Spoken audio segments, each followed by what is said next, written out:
Hi friends, welcome back to our channel. మనకైతే AP రాష్ట్రంలో పెన్షన్దారులకైతే కొత్త మార్గదర్శకాలను అయితే జారీ చేశారు. అయితే దీని గురించి అయితే ఈ వీడియోలో మనం ఒక ఫుల్ క్లారిటీగా అయితే తెలుసుకుందాం.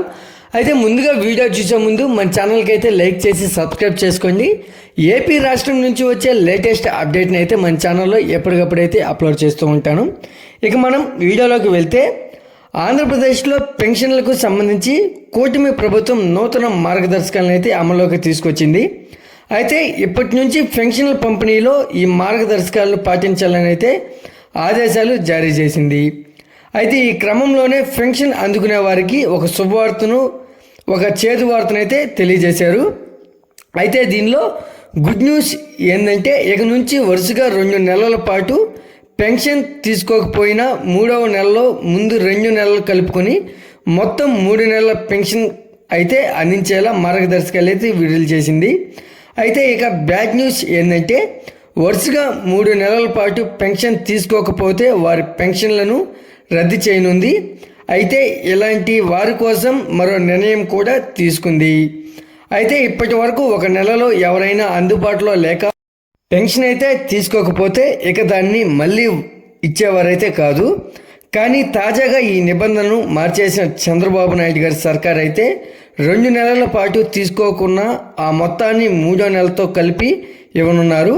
అయితే ఈ క్రమంలోనే పెన్షన్ల పంపిణీని సులభవంతరం చేస్తూ రాష్ట్ర ప్రభుత్వం అయితే అధికారికంగా నిర్ణయం అయితే తీసుకుందని మంత్రి కొండంపల్లి శ్రీనివాస్ వెల్లడించారు. అయితే ఈ కొత్త మార్గదర్శకాలు ఈ నెల నుంచి అందుబాటులోకి అయితే వస్తాయని అయితే తెలియజేశారు. అయితే ఒకవేళ ఎవరైనా పెన్షన్దారులు 3 నెలల పాటు పెన్షన్ తీసుకోకపోతే వారిని శాశ్వత వలసదారులుగా గుర్తించనున్నారు. అయితే అప్పటి నుంచి వారికి పెన్షన్ నిలిపేస్తామని అయితే ప్రభుత్వం వెల్లడించింది.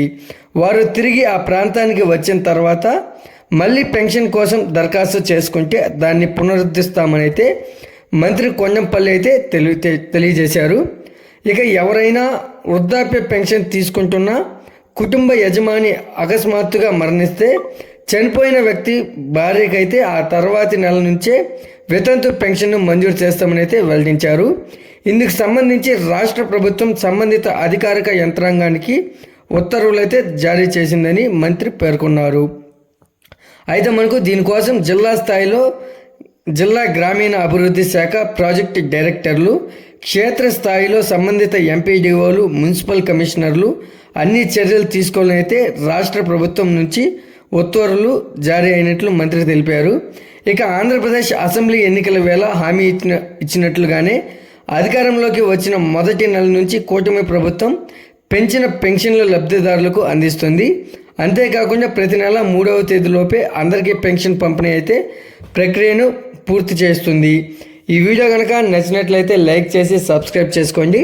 మరొక లేటెస్ట్ అప్డేట్తో మీ ముందుకు తీసుకొస్తాను. Thanks for watching.